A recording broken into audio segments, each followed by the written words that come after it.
Vivo V50 5G. This is the standard V50 series phone with ZEISS. Narelease na po si Lite version, walang ZEISS yun. Meron pa sigurong Pro version coming soon. But this phone right here is much improved now from last year. A better camera, bigger sensor with AI capabilities, a bigger 6,000 mAh battery, a faster 90 watts fast charging, a sharper, brighter display, IP68 water and dust resistant na po siya, with Corning Gorilla Glass durable display. Has that very luxurious look. I got here the Ancora red color. Pero ano yung major na bago dito from the Vivo V40? The V50 comes with ZEISS. Okay, but ZEISS with AI. Yes, AI na po yung buzzword ngayon. And it's a big deal kasi mga camera phones ngayon, limited lang po sila. In terms of low light, in terms of detail makuha mo, in terms of how accurate and how DSLR-like yung kanilang itsura. There is only so much that a small sensor can do at madalas software processing yung nangyari para lang i-improve yung image. But this time around, we've got a smarter, much more highly advanced AI to upscale and improve the details of your image. By the way, ito pag nag-picture ka with yung mga advanced ZEISS Portrait AI filters, after you take a photo, meron siyang konting processing na nangyayari. For example, ito yung mga pictures na nakuha namin from dark and murky at malabo into something sharp, tanggal yung mga pangit na shadows, mas klaro, mas crisp, mas usable na, and more Instagrammable. This year, yung mga malalabong low-light photos ay magiging a thing of the past na because of AI. Well, let's see. I was based on watching Unbox Diaries. Woohoo! So ito yung box Vivo V50 5G. Ang bago ngayon is it comes now with AI. So ito yung phone. Mamaya na yan. And underneath, we're getting the jelly case, the quick start guide, and the important information and warranty card. Also kasama ang 90 watts fast charger. My God. May kasamang charger, man. Most flagship phones wala na po. USB Type-C cable, and of course yung SIM ejector pin. Sobrang big deal ito kasama ang 90 watts fast charging. With this, mas mabilis na ang charging ng 6,000 mAh battery nitong phone na to. I gotta tell you, medyo may bigat siya. Pero yung bigat na maganda. Because immediately, you will feel the heft, the premiumness, the look of the Vivo V50. Now the color I have here is Anchor Red, or parang burgundy red yung dating niya. Meron kasi parang plain red lang, di ba? Hindi pa siya ganun kasimple. This one looks very luxurious. Matte finish yung likod, simple lang. Doesn't invite smudges or fingerprints. Pwede mo gamitin without a case para mas maganda yung itsura niya. Sa side naman is glossy. Pag tinataman ng ilaw, parang nakakadun sa luxury na itsura niya. Much like jewelry. Now, the look of the V50 is pretty much the same as the V40. Yung shape ng body, yung camera module, even yung kanyang ilaw ay same na same pero mas malaki at mas malakas na yung kanyang ilaw ngayon. Still with the ZEISS branding at the camera module. Nakakasosyal yan kasi meron siyang ZEISS branding. By the way, meron siyang triple ZEISS camera setup. Meron pa tayong 50 megapixel ZEISS OIS camera at the back. Isa pang 50MP ultra-wide angle lens na ZEISS din. At isa pang 50 megapixel ZEISS group selfie camera at the front. That's right, group selfie yan. Dahil meron siyang 0.8x, meron pang 1x, at meron pa siyang 2x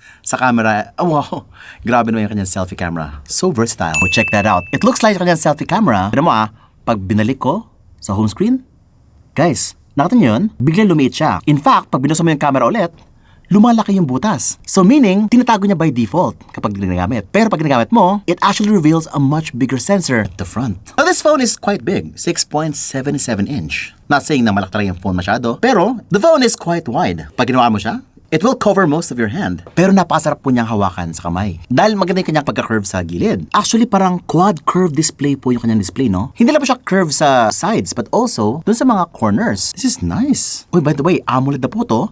Up to 4,500 nits daw of peak brightness. That's crazy. Pero kasi, guys, we've tested it out. Mga nasa 1,300 lang po ang kanyang max brightness. Well, indoors, outside, ito yung tsura niya kapag ka direct sunlight, meaning kapag ka nagpipicture ka sa labas, at masyadong dim yung display mo dahil nga masyadong malakas yung sikat ng araw, this will brighten up further para matulong ka sa picture taking mo if masyadong malakas yung sikat ng araw. Wala po siyang headphone jack, but it's okay. Dual stereo speakers naman po siya. We got dual microphones at the bottom. Dual SIM na po siya. Now, napansin ko, yung kanyang jelly case ay hindi yung usual na jelly case. There's actually much more protection dito sa kanyang mga corners. As you can see, medyo makapal yung kanyang mga corners dito. And just like that, now it's much more protected.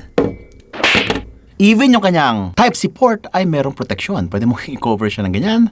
Voila! This is nice. Now, syempre, si Vivo V50 ay isang camera-centric phone. So, let's start off with the camera. The first off, yung kanyang main sensor. It is a 50 megapixel ZEISS OIS main camera. Ito may merong malaking 1/1.55-inch flagship sensor. Super sensitive po to. Malaking tulong sa low light. Merong Vivo VCS Camera Bionic Spectrum. Can capture very raw information that is received by the sensor na sobrang close daw sa kung anong nakikita ng mata ng tao. Isa pa, guys, Vivo V series ay meron pong gimbal-like stabilization. Meron siyang mini gimbal. with Vivo fine-toned independent stabilization that meets CIPA 4.0 DSLR level stabilization. Para kahit nanginginig yung kamay mo, tapos pag nagpipicture ka, diba, parang hindi siya stable, biglang gumanon. Guys, this will get you more stable, more consistent, sharp photos. So this year, mas okay siya sa low light, mas stable, mas accurate din yung kanyang colors. And here are the photos we got using the main camera. Na syempre, since the Vivo V series getting the ZEISS optics na, yung image quality ay mas accurate na po to the real thing. More DSLR-like, mas professional yung look. Kasi nga guys, di ba madalas kapag smartphone, medyo process yung itsura ng mga photos. It looks too saturated, it looks too sharp, mga ganon. Ito guys, it focuses more on accuracy, in terms of color, in terms of yung look. Mas pang DSLR na po yung kanyang itsura. Na before, mga software algorithms na po yung ginagamit ni ZEISS dito. But now, yung kanyang optics ay also ZEISS na rin. Pero ito mostly sa outdoors, parang very similar siya sa Vivo V40. Well, syempre, naka-ZEISS na rin po yun. Pero sa this year, meron siya mga bagong features dito sa portrait, which is yung AI niya, Studio Butterfly Light or Rembrandt Light.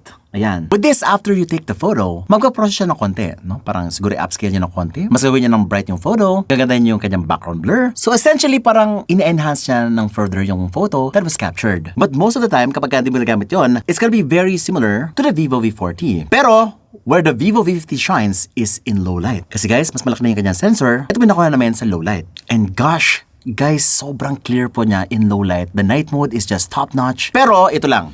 If you're gonna do some portrait shots in low light, it's a good thing nag-improve din yung kanyang Aura Light Portrait. This time around, it's called the AI Light Portrait 2.0.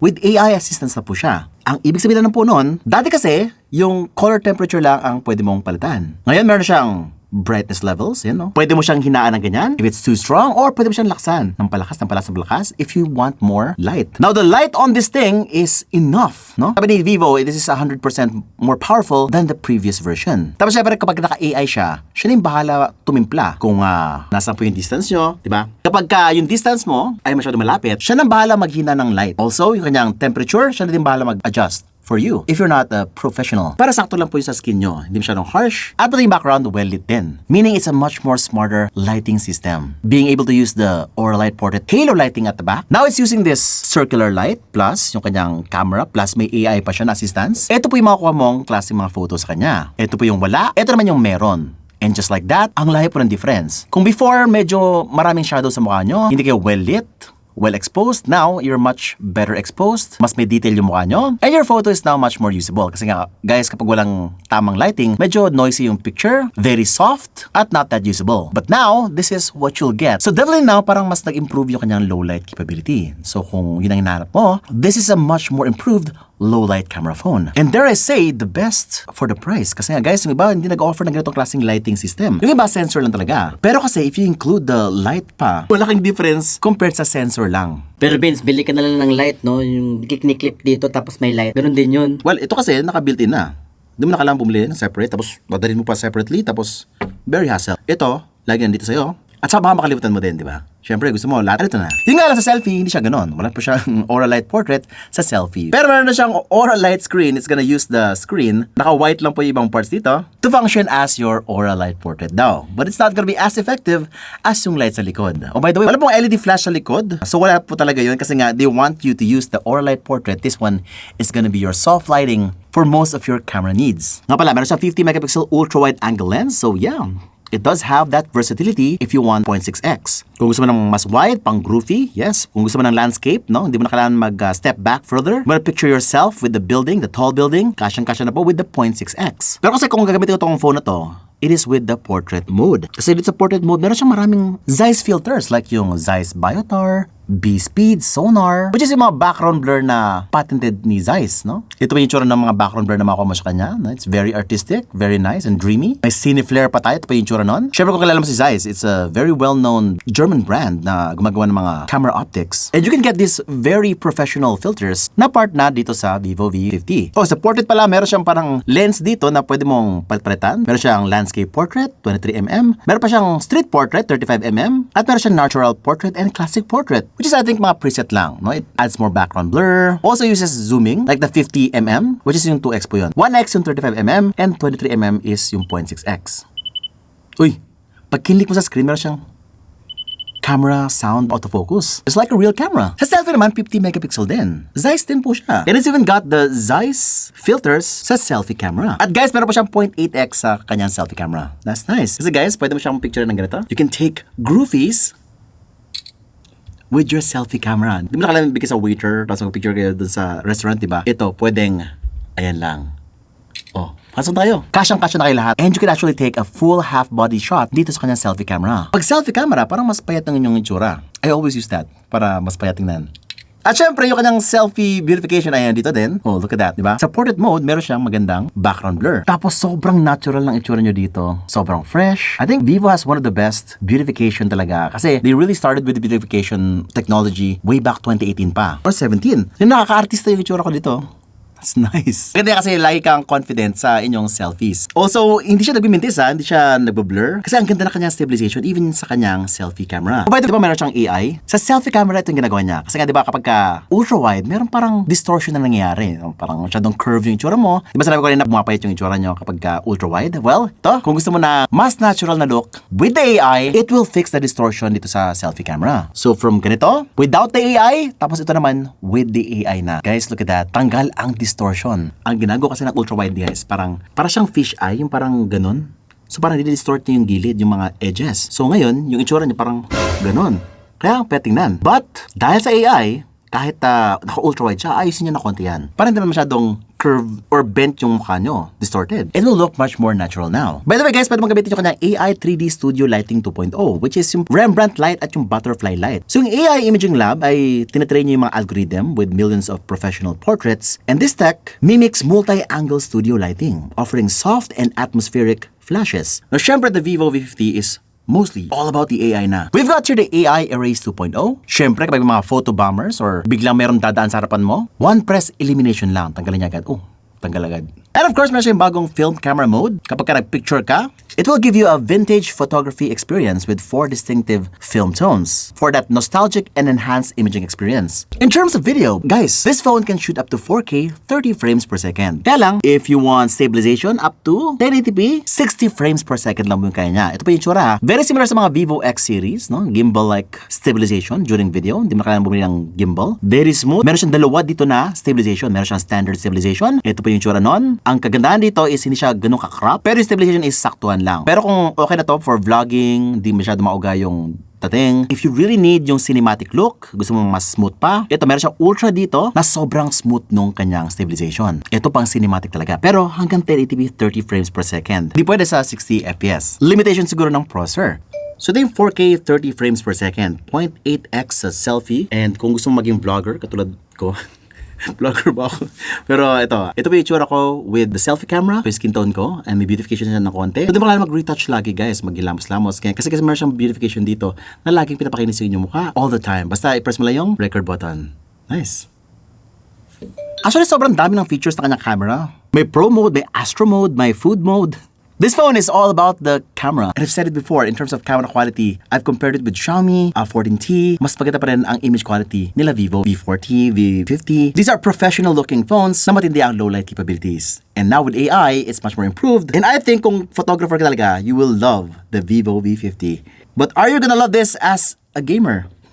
Yun ang tanong. Kasi nga, ito guys, naka-Snapdragon 7 Gen 3 lang po siya. Same as the Vivo V40. Pero kung di mo kinuha yung Vivo V40, this is a very nice upgrade. And the benchmark is 818,000 points. Pretty similar as last year's. Which is great kasi nga ito ay very capable na. Most games kaya niya laruin. Mobile Legends, ultra graphics, super refresh rate, kaya niya po. It's a very smooth gaming experience. Frame drops are nowhere to be found. Also, the AMOLED display really helps with the graphics. At syempre, yung kanyang mas malaking battery life also helps out a lot. Yung sounds naman niya is saktuan lang din. Not too strong or powerful, but it's very audible naman. So Call of Duty, uy, ito, very optimized po siya. Meron siyang ultra frame rates dito. Pero low graphics lang po kapag nag-ultra ka. But it's very smooth. This is nice kasi nga, it does mean na very capable gaming phone si Vivo kasi kompleto yung settings. Naswak lang yung sa kanyang kakayanan. No? Kasi nga, ito po ay Snapdragon 7 Gen 3 processor lang po with advanced VC cooling pa. So meaning, it has the same advanced cooling as very high-end gaming phones like the ROG and the Red Magic 10. It does get warm though sa Genshin Impact pero hindi siya ganun kainit. At kayong maglaro ng medium graphics, 60 frames per second sa Genshin Impact. Although, hindi mo siya laging 60 frames per second. Meaning kapag mabigat yung game, saktuhan lang yung kanyang gawin. Pero kasi for most games sa Play Store, mukhang kaya naman niya. Kapag medyo mabigat lang yung mga games, that's actually the time na mag-upgrade sa mas mabilis, mas powerful na smartphone. Like the X200 Pro ni Vivo. Bilis nun. Kahit anong games, kaya po niya. The Vivo V50 5G is priced at only 12,256, 27,999 pesos. 12,512, 30,999. I gotta say, the pricing is very good. Still very good. Kasi nga, yung competitor si Oppo medyo nagmahal na ng konti. For what it provides so much for the right price. Now, if you're gonna ask me if bibili mo ba siya o hindi, ito. If naka Vivo V40 ka ngayon, hindi mo siya magandang upgrade. Or if you're coming from an older version, maganda siyang upgrade.